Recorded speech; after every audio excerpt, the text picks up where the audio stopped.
they had three major policies that were going to be followed. First, Lucifer says, we have to make sure that people, humans, get to believe that Satan and his angels do not really exist. You know, Roger, that's interesting because a recent research study report that I read indicated that in a national survey, I believe it's over 75% of people do not really believe in a real tangible devil. But there is one. Oh, yeah. The next thing, the three parts policy that they had adopted there, the second one was to find a way of being able to get total control of people's minds. And that would be done by taking hypnotism out of the realm of the occult and introduce it as a new science for the benefit of mankind. They felt that by taking hypnotism out of the realm of the occult and introducing it as a new science for the benefit of mankind, they could then use people of great renown, educators, people of capacity, that would do great things, such as supposedly regress people in time to former lives that they had.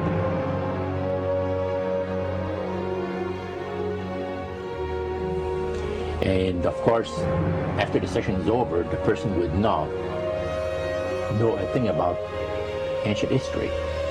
And the person she or he has talked about performing, certain deeds, let's say 3,000 or 4,000 years ago.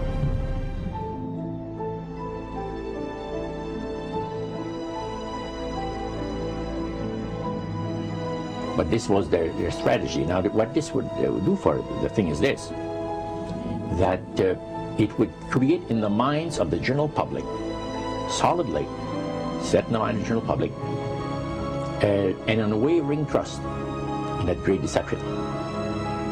So now this would be a way of de-Christianizing the Western world through the avenue of mysticism. The three things were, number one, that they did not want Satan did not want the human family to think that he or his angels existed. Right. The second point that you made had to do with taking control of people's minds. That's right. The third point was what? Was to destroy the Bible without burning it. Okay. See? And what was his strategy on that? On that, it was very interesting. Because after the Great General Council, it was decided that Satan would tutor Charles Darwin personally in setting up the principles of his theories of evolution. He was tutored by Lucifer himself, fallen Lucifer. And at that time, it was understood, Satan and his spirit counselors understood, that if a person was led to believe in the theory of evolution, it would, in his life, destroy completely the creation week of the Bible, the fall of man, and the plan of redemption. It would do away with it. Anyone that teaches a theory of evolution is considered to be a minister of a great religious system.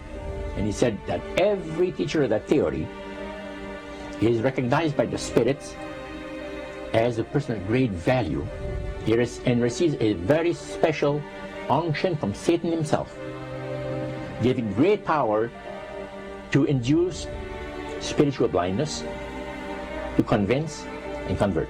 Three capacities.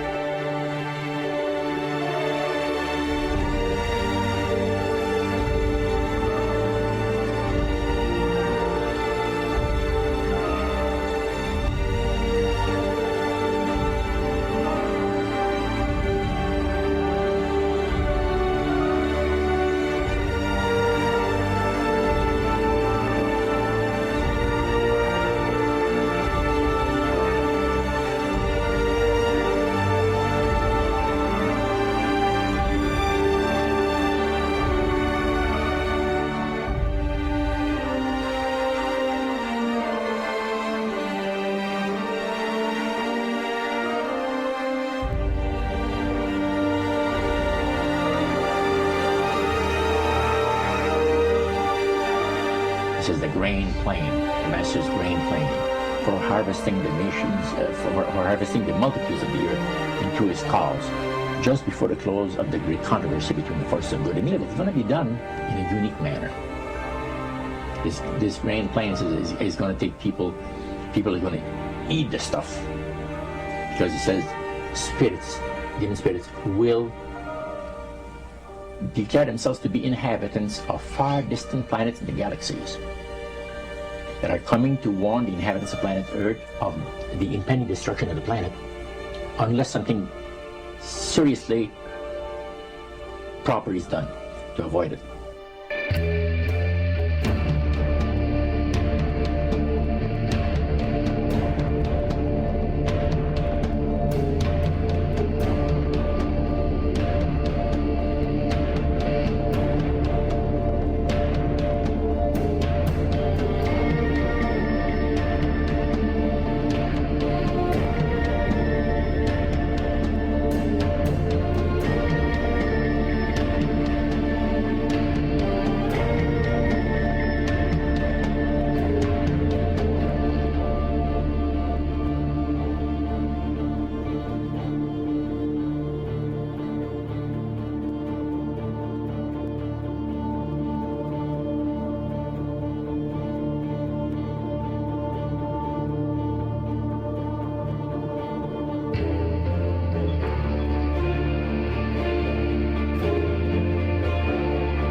Metaphor. If you think about Aladdin and his lamp, you've probably heard of that one. The genie always says one thing. Your wish is my command. You know, the universe is this great genie, and your conscious mind is Aladdin. It formulates the intention of what you choose for your life.